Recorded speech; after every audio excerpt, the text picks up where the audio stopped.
Se tiende a decir que todas las manifestaciones de violencia o de agresión corresponden a un tema de acoso escolar. Mira, si bien es cierto, el acoso escolar es una forma de violencia, pero para poder determinar que se trata de acoso escolar, esa manifestación de maltrato o de agresión hacia uno o varios compañeritos, primero tiene que ser entre pares, es decir, tiene que ser entre compañeros, es decir, a nivel escolar, entre estudiantes. Segundo requisito importante tener en cuenta para poder hablar que es de acoso escolar es que tiene que darse reiterativamente, o sea, tiene que darse en el tiempo, varias veces, que pueden hacer varias manifestaciones. Puede darse a nivel verbal, a través de insultos, sobrenombres, claro, sobrenombres que sean desagradables, ¿no? Puede ser a nivel... Ya que, como sabemos, hay un problema que acongoja a muchos jóvenes estudiantes, que es el tema del bullying y del acoso. Pero para hablar de este tema se encuentra conmigo Arelis Fernández, psicóloga de la Dirección Nacional de Servicios Psicoeducativos del Ministerio de Educación. Muy buenas tardes. Muy buenas tardes, Roberto. Gracias por la invitación. Contenta de poder dirigirnos a todos nuestros radioescuchas y hablarles un poquitito sobre lo que es el tema del acoso escolar, que como bien mencionaste, pues es una situación que de alguna manera no solo afecta a nuestros estudiantes, también al nivel familiar y todo lo que es la parte de la comunidad educativa, ¿no? Creo que para los que se comiencen a familiarizar con esta palabra, ¿qué es el bullying y qué es el acoso en sí? Así es, mira, Roberto, a veces se tiende a confundir un poquito el tema del bullying y se tiende a decir que todas las manifestaciones de violencia o de agresión corresponden a un tema de acoso escolar. Mira, si bien es cierto, el acoso escolar es una forma de violencia, pero para poder determinar que se trata de acoso escolar, esa manifestación de maltrato o de agresión hacia uno o varios compañeritos, primero tiene que ser entre pares, es decir, tiene que ser entre compañeros, es decir, a nivel escolar, entre estudiantes. Segundo requisito importante tener en cuenta para poder hablar que es de acoso escolar es que tiene que darse reiterativamente, o sea, tiene que darse en el tiempo, varias veces, que pueden hacer varias manifestaciones. Puede darse a nivel verbal, a través de insultos, sobrenombres, claro, sobrenombres que sean desagradables, ¿no? Puede ser a nivel físico, ya cuando utilizas el agredir o el lastimar o hacer daño a alguna propiedad o algún utensilio o elemento de la persona, la mochila, la lonchera. Puede haber también agresión pues psicológica, en donde pues se vulnera lo que es la parte si la persona se pone a llorar, digamos que se burlan como de ese sufrimiento. Y tiene que darse de una manera reiterativa, o sea, es decir, no es que pasó en una ocasión que hubo una diferencia o una situación, un roce, y generó, digamos que un tema de violencia. No, sino es que se da en el tiempo, es decir, de los 5 días de la semana, me están molestando 5 días, 4 días, a la semana siguiente y vuelve. Y me molestan no solo en el salón, me molestan también, puede ser en el pasillo, puede ser en el recreo. Y otra condición importante para que hablemos de bullying es que tiene que crear o generar una afectación emocional. Es decir, a veces me pasa, cuando y hablando con los chicos un poquito, te dicen, mire, Lisa, me está haciendo acoso, me está acosando, o me está haciendo bullying. Y la persona, el estudiante estaba como reído. Es decir, ahí yo no puedo hablar que haya un tema de acoso realmente, porque no veo que haya una afectación emocional. Una persona que está pasando por un tema de acoso escolar, sí evidentemente van a haber cambios o van a haber manifestaciones de que hay una afectación emocional. ¿En qué sentido? Puede ser este chico que puede bajar su rendimiento, puede ser un chico que antes tú lo veías que participaba en clases, ya no quiere participar, en casa no se quiere levantar en la mañana, no quiere ir para la escuela, muestra como cierto rechazo. Quizás se puede alterar un poco el sueño, quizás el apetito, o sea, pueden haber muchas manifestaciones de que realmente le está generando un tema que lo puede llevar hasta desarrollar temas de salud mental, ya llámese depresión o temas de ansiedad, que ya son cuadros que ameritan una intervención más a nivel profesional y que son cosas que se pudiesen evitar si se pudiese intervenir más a tiempo con lo que son nuestros chicos detectando las situaciones. Este tema es muy interesante también, bueno, mostrando esos síntomas que se le diría de una persona o un estudiante que está sufriendo este tipo de situaciones, donde ya se le afecta a nivel de comportamiento. es muy importante porque, bueno, muchas veces los chicos por miedo, ya sea a que se burlen de él, Sí. porque a veces dice, sí, voy y le dice a la maestra y los estudiantes, que tú eres un cobarde. Que son Exacto. cosas que suelen pasar. Al final, ¿cómo afecta este tipo de situaciones al estudiante, no solamente a nivel emocional, porque ya hemos hablado de nivel emocional, sino al rendimiento social y también a lo que es el rendimiento académico? Así es. Así es, mira, definitivamente sí, hay una afectación emocional, hay una desmotivación. Aparte de eso, socialmente te sientes excluido, te puedes sentir excluido, porque de hecho una forma de manifestación de bullying puede ser a nivel social. ¿En qué sentido? Bueno, no le hablen a fulanita de tal. Ahora ninguno le va a hablar a tal compañerito. Es una manera también de hacer sentir mal o de excluir a tu compañero del salón de clases. Entonces puede tender a aislarse. Es bien lo que tú mencionas, a nivel social también puede haber una afectación, porque ya antes quizás se relacionaba con más y ahora se relaciona con menos personas. O sea, se va reduciendo como su red de apoyo. Entonces, si en casa no hay temas de confianza, como tú mencionas, se prefieren quedarse callados. Y de hecho han habido situaciones. La manifestación más grave de depresión es el tema del suicidio. Y el suicidio es la segunda causa de muerte en los que son los adolescentes a nivel mundial. Entonces, y a veces se hacen estudios y profundizando un poquito qué llevó a ese joven a esta situación. No quiero decir que todos los casos de suicidio tengan que ver con acoso, pero sí en ocasiones cuando hacen investigaciones se dan cuenta de que antecedentes hubieron situaciones de acoso.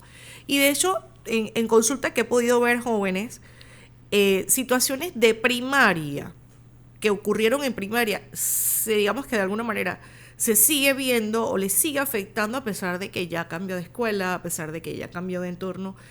Digamos que sí puede dejar huellas que si no se trabajan a tiempo o que si no se van sanando, también puede generar que el estudiante siga manifestando la situación o ese malestar a pesar de que todavía no esté expuesto ante la situación. Entonces sí es importante porque hay muchas consecuencias, no solo, como te digo, a nivel emocional, a nivel social y en el rendimiento académico. Hay una baja motivación, baja disposición de participar en clase. Entonces es como si fuera esta bolita de nieve que cada vez se va haciendo más grande. Entonces, en la medida de lo posible que se pueda intervenir lo antes posible, detectarlo a tiempo, es muchísimo mejor a esperar que este chico o esta chica esté sufriendo por mucho tiempo. Algo importante también a mencionar, y es que eso se habla bastante cuando hablamos de este tipo de temas, es que muchas veces se piensa que este tipo de acciones nace porque la persona que está perpetrando esta acción lo hace porque es mala, sino que muchas veces también esa persona que está cometiendo estas acciones de bullying y de acoso también es víctima de esto mismo dentro de su círculo social. O sea, al final, ¿cómo nos damos cuenta? Porque también hay quienes lo hacen, ya sea por forma de desahogarse o por forma de liberar esa rabia que tiene adentro. ¿Cómo nos damos cuenta de esos patrones de conducta para ya poder identificar, como usted lo menciona, qué es el acoso y cuál es el bullying? Porque sí, a veces es que se molestan por relajo y las risitas y lo demás, pero siempre hay como un patrón clave para ya identificar de que, bueno, este asunto es esto y este es lo otro. Exacto. Bueno, mira, primero para diferenciar, los temas de violencia escolar es una riña puntual, una diferencia, o como bien dices, te molesté, me molestaste. O sea, yo te devuelvo lo que tú me haces a mí. Al final quizás a uno no le guste, nos podamos enojar y entonces se da la situación de violencia. Pero en acoso escolar la persona no se defiende. La persona tiende a quedarse callada, ¿verdad? Entonces reprime. Y cada vez... Y hay veces que puede hasta reaccionar de una manera que tú no te lo esperas, pero es porque ya tiene un cúmulo de tanto tiempo de estar tratando de tolerar o tratando de manejar solito o solita esa situación sin buscar estrategias y buscar recursos para ayudarlo. Mira, has dado un punto muy importante. Con el agresor también hay que trabajar. De hecho, los recursos con los que cuenta el Ministerio de Educación a través de la Dirección Nacional de Servicios Psicoeducativos está orientado no solo a trabajar con las personas que son, los chicos que son víctimas, sino también el agresor. Porque muchas veces parte de su historia, en algún momento de su vida, quizás también fue víctima de acoso escolar y lo está, digamos que, repitiendo. Desde el otro punto de agresor. O quizás tienen situaciones de violencia en casa, puede pasar también, y de alguna manera lo tienen que expresar, y lo van a expresar hacia la persona que ellos ven más débiles o más vulnerables. Entonces, es importante no solo trabajar con la víctima, sino también con el chico que agrede. Y te lo comento sencillo. Ese chico que va a ser agresor va a pasar un siguiente año. Quizás le toque el mismo compañerito que usualmente molestaba, pero pueda que encuentre otro nuevo. Entonces, si no hacemos algo por tratar de romper ese ciclo, nos vamos a seguir encontrando con cada vez más casos de situaciones de acoso. Entonces es importante darle una mirada también y una intervención importante a lo que es el agresor y al grupo de compañeros, porque a veces puede pasar que los compañeros puedan tener, que es lo que uno llama observadores, puedan tener una participación activa, que es el que diga, sí, se mete conjuntamente con el agresor, entonces ya no es uno, sino es varias personas contra uno solo, o tienen una actitud muy pasiva de que eso no es conmigo, eso no es mi problema. Y yo creo que eso es algo que hay que verlo de manera general. No podemos normalizar estas expresiones, digamos, de una manera de manifestaciones de violencia como parte de la convivencia. O sea, decir que este tipo de comportamientos de que me molesten, eso es normal. Si es una forma de molestar en la que a la persona se le ve visiblemente incómoda, una manera de molestar en la que ves que la persona se retrae o agacha la cabeza o se pone a llorar, no podemos ser indolentes o hacer de la vista de que eso no es conmigo o eso a mí no me importa, porque estamos condicionando a que eso es normal. O sea, manejarnos o llevarnos de esa manera es algo normal y eso es importante sacarlo de nuestras aulas de clase. O sea, hay que prestarle atención y dejar de decir, ay, no, es que son los niños de cristal, es la generación de cristal, que todo les afecta. ¿Por qué pensamos que ahora todo les afecta? Mire, yo voy al punto. Antes, yo te puedo asegurar que en tu época y en mi época también ocurría.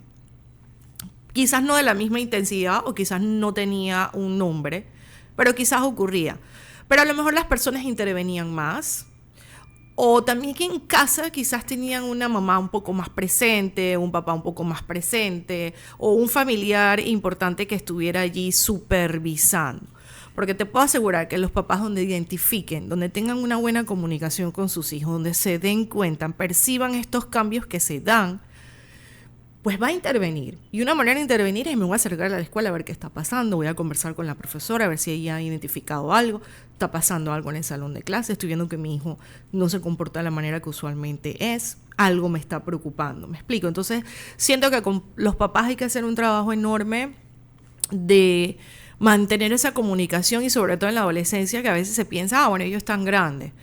Pero a ellos siempre hay que prestarle con mucha más lupa también, de hecho, prestarle mucha atención, porque en esa etapa es donde se quiere lograr aceptación, donde se quiere sentir que es parte de un grupo. Entonces, si son muy vulnerables, quizás no van a tomar las mejores decisiones. Entonces, sí es importante que como papás supervisemos. Y Roberto, un tipo de bullying también importante hay que prestarle atención, que es el ciberacoso o el ciberbullying, que es a través de las redes sociales, en la cual los papás tienen que supervisar las redes sociales de sus hijos, ver si hay algunos cambios, el tiempo que pasan también con los dispositivos. Digo, yo sé que eso sería otro tema también importante verlo, pero sí, como papás hay que tener un rol más protagónico en lo que es la educación y formación de lo que son nuestros hijos. Esa parte es importante porque con la evolución que ha tenido la tecnología y la entrada de las redes sociales, que ahorita mismo no hay persona,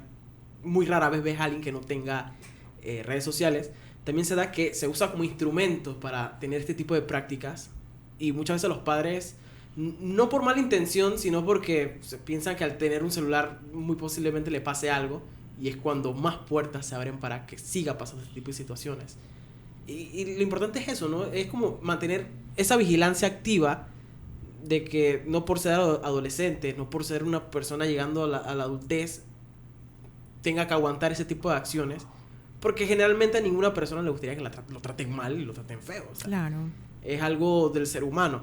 Entonces, yéndonos a esa parte, ¿qué ha hecho el Ministerio de Educación para poder frenar este tipo de acciones y con este tipo ahora de esta nueva modalidad para llevar a cabo lo que es el acoso y el bullying?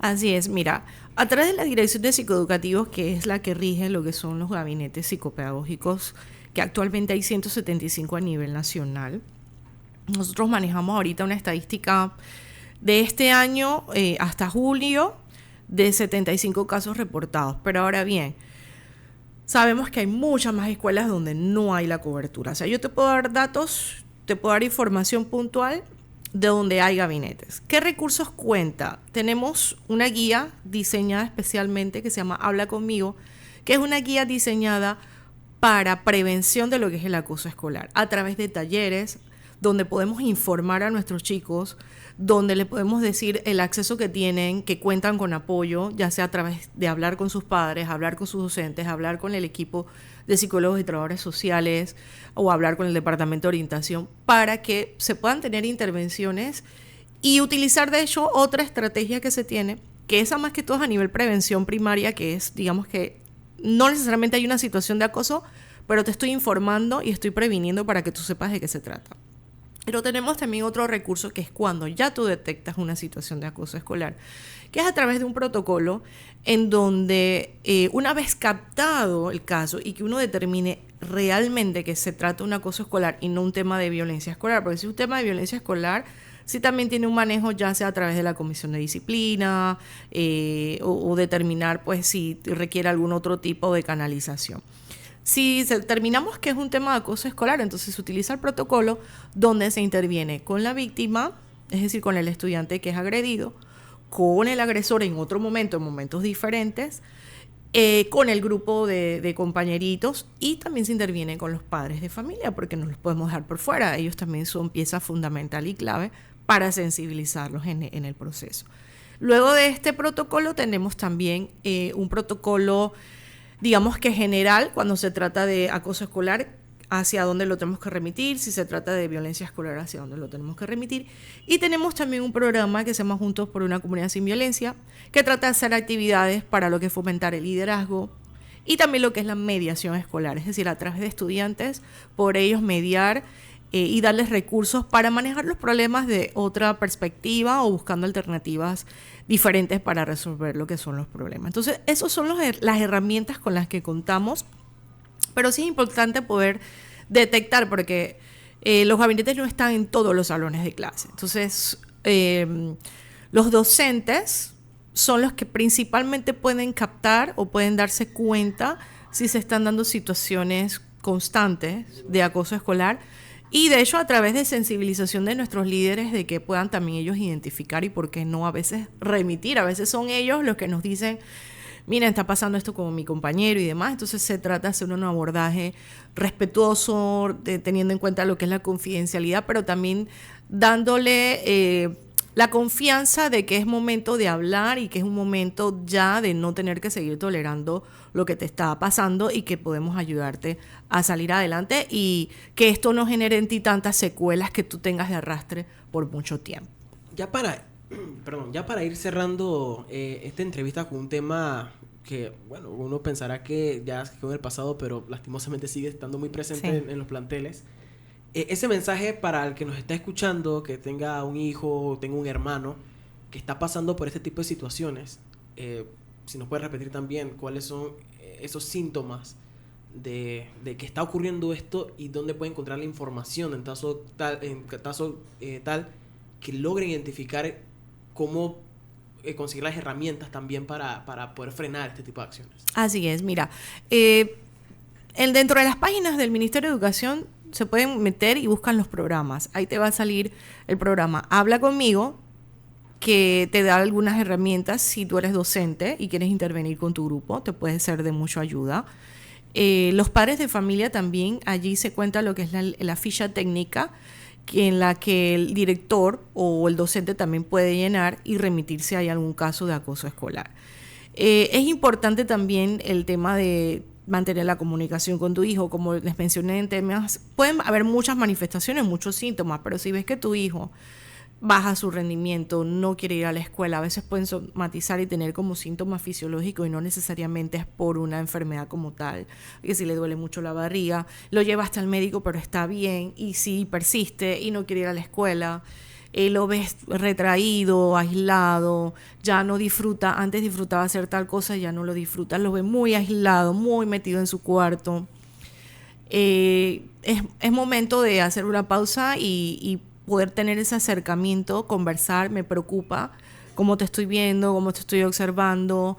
Yo soy la persona que te voy a cuidar, te voy a proteger, la que te voy a apoyar en lo que tú necesites. Y en todo caso también acercarse a lo que es la escuela. Y si definitivamente requiere también de un apoyo profesional, ya sea a nivel de psicólogos o psiquiatra, sí es importante pues contar, ya sea ver si en su escuela cuenta con un gabinete psicopedagógico. Si no cuenta con un gabinete psicopedagógico, puede también acudir a alguna centro de salud más cercana.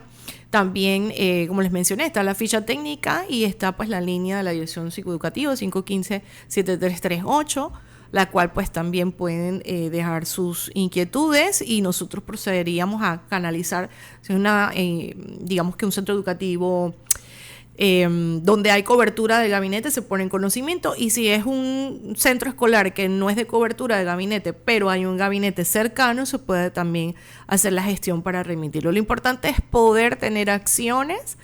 Y de hecho, ¿por qué no? Si es un salón donde no se ha llevado algún programa que tenga que ver con el acoso escolar, pues también no solo intervenir con la víctima, sino identificar, mira, es el grupo, es el séptimo tal, es el octavo tal, vamos a llevarle a todo el grupo, porque la idea es que todos se puedan beneficiar, ¿no? Entonces, esos son los contactos y son los recursos con los que cuenta pues el ministerio, pues para darle ese apoyo, ese acompañamiento y no seguir permitiendo que el acoso escolar se incremente cada vez más, los temas de violencia también. Entonces, sí es importante que puedan contar, hablar. Ya creo que si están pasando por una situación, ya ha pasado mucho tiempo y yo creo que pues ya es hora de ponerle un alto.